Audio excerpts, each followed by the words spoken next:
Assalamualaikum warahmatullahi wabarakatuh.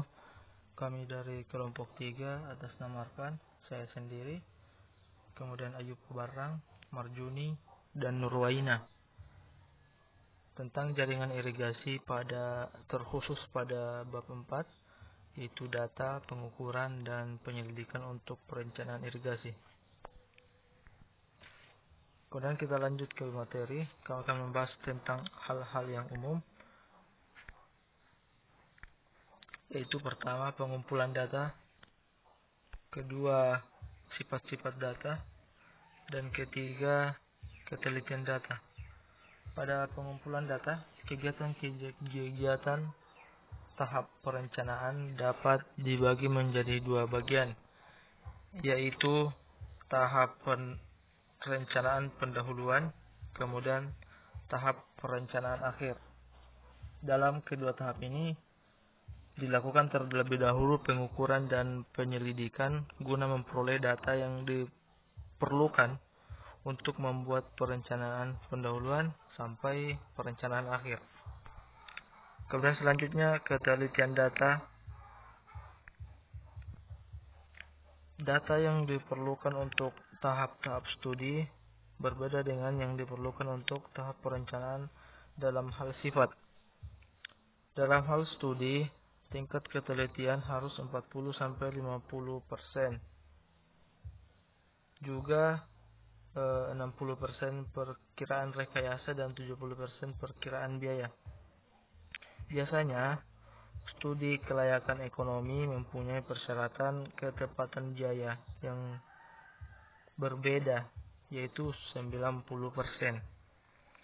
Kemudian pada sifat-sifat data, gejala-gejala hidrologi seperti aliran sungai dan curah hujan bervariasi dalam hal waktu, serta hanya bisa dipelajari dengan tepat melalui data-data yang telah dikumpulkan.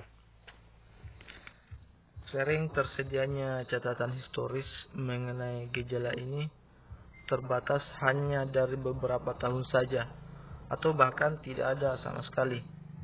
Penyelidikan di lapangan hanya akan menghasilkan informasi mengenai gejala-gejala yang ada sekarang dan atau pada saat itu. Terima kasih. Saya serahkan ke anggota kelompok saya. Assalamualaikum warahmatullahi wabarakatuh. Assalamualaikum warahmatullahi wabarakatuh. Saya Ayub Barang dengan NIM 011 8006 akan melanjutkan penjelasan dari teman kelompok saya. Jadi di sini saya akan melanjutkan yang pertama, yaitu hidrometeorologi. Dalam hidrometeorologi akan diperoleh beberapa proses, yaitu yang pertama, debit andalan.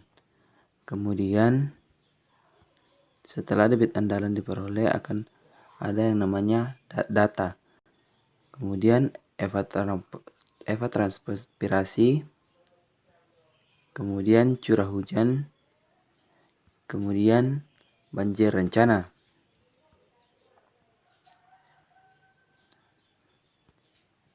Dalam data akan ada namanya data parameter, kemudian akan dilanjutkan dengan pencatatan data. Selanjutnya, data parameter akan diperoleh curah hujan, evapotranspirasi, debit puncak, aliran sedimen. Kemudian dalam curah hujan akan diperoleh curah hujan efektif, curah hujan lebih, dan kemudian dalam evapotranspirasi diperoleh temperatur, kelembapan, angin, sinar matahari, evaporasi. Sedangkan dalam banjir rencana ada beberapa yang didapatkan, bisa diperhatikan. Kemudian saya lanjutkan ke slide berikutnya, itu pengukuran.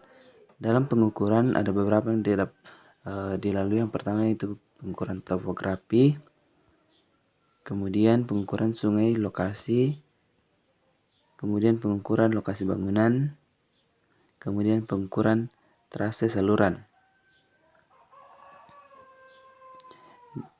Dalam pengukuran sungai lokasi akan diperoleh peta bagian sungai, potongan memanjang, kemudian pengukuran detail lokasi bendung.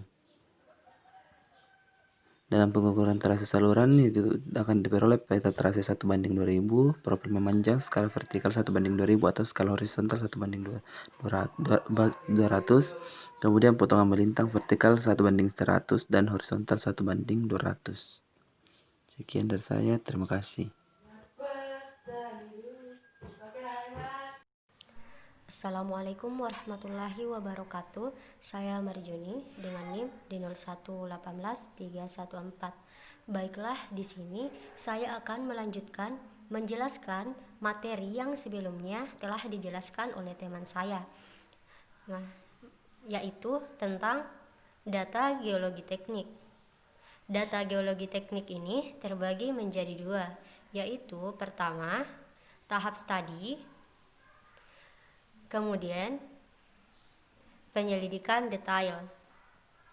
Nah, tahap studi ini terbagi menjadi 3 bagian, yaitu pertama laporan, kedua hasil penyelidikan mekanika tanah, dan yang terakhir foto-foto udara. Selanjutnya, bahan bangunan. Bahan-bahan yang akan digunakan dalam pembangunan yaitu batu untuk pasangan batu kosong, pasangan batu kasar.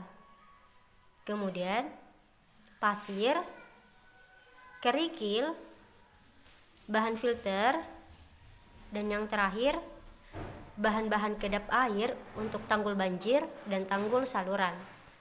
Terima kasih. Penyelidikan model hidrolis.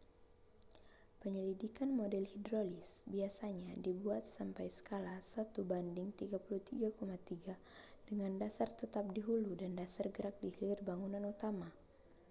Skala model bergantung kepada ukuran bangunan. Penyelidikan model dengan menggunakan bangunan dimaksudkan untuk: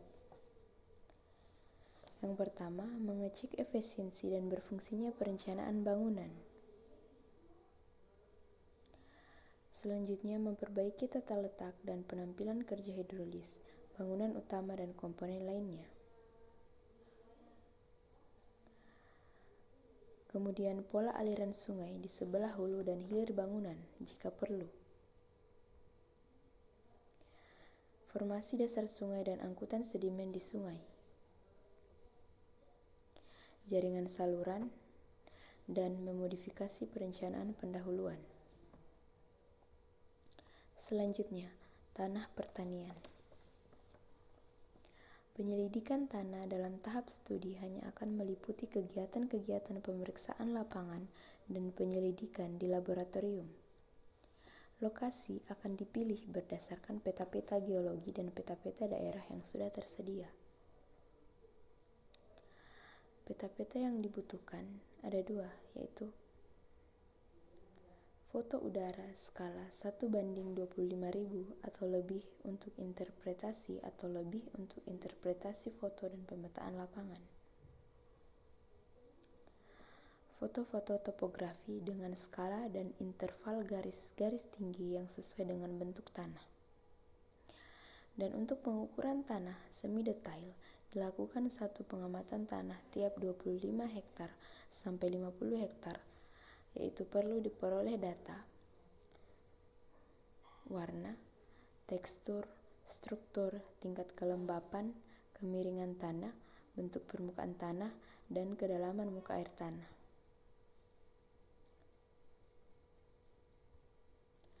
Sekian yang dapat saya jelaskan. Terima kasih.